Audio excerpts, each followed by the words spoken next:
Faly miarabanao amin'ity alakamisy fahasivy ny volana janoary 2024 ity. Ny rapsodin'ny famarinana an'io dia mitondra ny lohahevitra hoe finoana sy fiankofana. Ny teny fanokafana dia nalaina tao amin'ny Matio 5:20, andininy 2:20 mivaky toy izao amin'ny anaran'i Jesosy. Arindro nisy vehivavy kananita anankiray nivoaka avy tamin'izany tany izany ka nitaraina taminy ny teny hoe: "Mamindrafo amiko tompoko zanak'i Davidy ny zanako vavy ampahorian'ny démonie loatra." Tao anatin'ny fianarana roa farany nataontsika dia nijery zava-miafina roa lehibe mikasika ny vavaka isika: ny fanandratana ny tanantsika ary ny vavaka amin'ny fiambenan'alina. Misy zava-miafina iray hafa koa momba ny vavaka izay tokony atao amin'ny finoana sy fiankofana.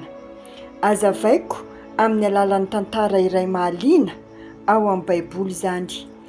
Ao amin'ny Matio 5:20, andininy 2:20 dia mamaky isika mikasika ilay vehivavy kananita iray izay nitaraina tamin'i Jesosy mila famonjena. Tena ratsy ny zava-misy. Nampahorian'ny démonie ny zanany vavy ary tsy afaka manampy azy ny dokotera. Na dia teo aza ny fitalahoana mafy nataony dia nangiany Jesosy tompo tamin'ny voalohany. Hoy ny andininy 7: "Tsy namaly akory izy, tsy nankivandra vehivavy ny fanginan'ny mpampianatra fa mbola nitabataba ihany izy.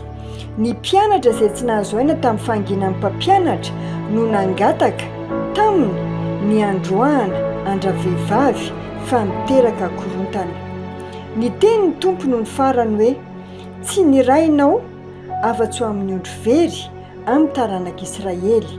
Matio 5:20, andininy 4:20 no misy an'izany teny izany. Tsy kivy anefa raha vehivavy nanapa-kevitra izy ny ampiditra fiankofana amin'ny fangatahany feno finoana. Ampiditra fiankofana amin'ny fangatahany feno finoana. Milaza ny Baiboly fa tonga izy ary niankohaka teo amin'i Jesosy nanao hoe: "Tompoko, vonjeo aho." Ao amin'ny Matio 5:20, andininy 5:20 misy an'izany ten'Andriamanitra izany.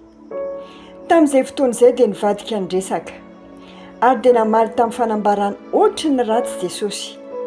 Tsy mety raha maka ny mofon-jaza ka manimpy azy ho an'ny amboa-kely. Ao amin'ny Matio 5:20, andininy 4:20. Tsy nampiontsona andra-vehivavy anefa izany, fa mbola naneho ny finoany ihany izy tamin'ny filazana hoe: "Marina izany tompoko." Fa na dia ny amboa-kely aza mba mihinana izay sombitsombiny latsaka avy amin'ny latabatry ny tompony ihany. Ao Matio 5:20, andininy 7:20 no miteny an'izany. Ny valiteniny dia maneho finoana lehibe sy fanetretena. Ao amin'ny andininy 9:20 Jesosy dia nidera azy nanao hoe: "Raha vehivavy, lehibe ny finoanao, tongava aminao araka izay irianao." Dia sitrana ny zanany vavy tamin'izay ora izay. Ity tantara ity dia manambara lesona anankiray tena lalina.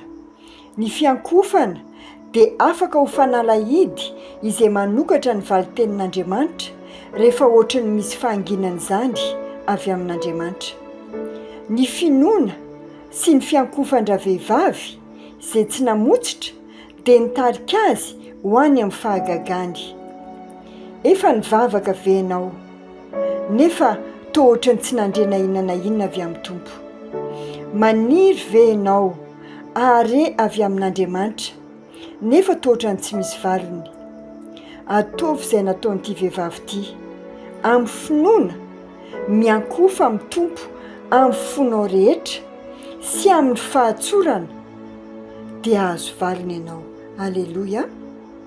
Asaiko ianao amerina an'izao vavaka ho tononoko manaraka izao. Ray malalo, miankohaka sy mitsoaka anao aho ry mpanjaka ny voninahitra mandrakizay. Lay an'Andriamanitra endry sy marina indrindra, maharo-po, masina, marina, madio ary tsara fanahy. Anao tompo